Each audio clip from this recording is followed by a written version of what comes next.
ముందుగా top 10 news.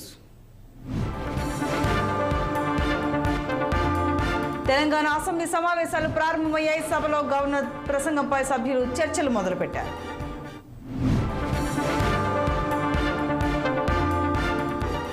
Janagama జిల్లా మల్కాపేటలో వీధి కుక్కలు స్వైర విహారం చేశాయి. ఇంటి ముందు ఆడుకుంటున్న 5 ఏళ్ల బాలుడి మీద వీధి కుక్కలు దాడి చేసి గాయపరిచాయి. తీవ్రంగా గాయపడిన బాలుడిని కుటుంబ సభ్యులు హాస్పిటల్ తరలించారు. ప్రస్తుతం బాలుడి పరిస్థితి విషమంగా ఉందని వైద్యులు తెలిపారు.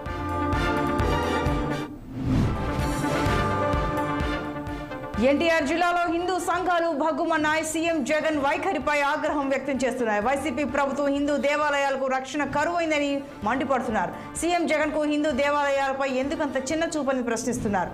భక్తుల నుంచి వస్తున్న విరాళాలు కానుకలు మాత్రం మీ ఖాతాలో వేసుకుంటారా అని నిలదీశారు.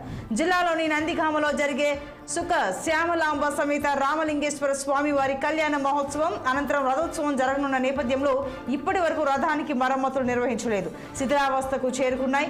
ఆలయాల్లో పరిస్థితి అధ్వానంగా ఉందని తెలియజేశారు.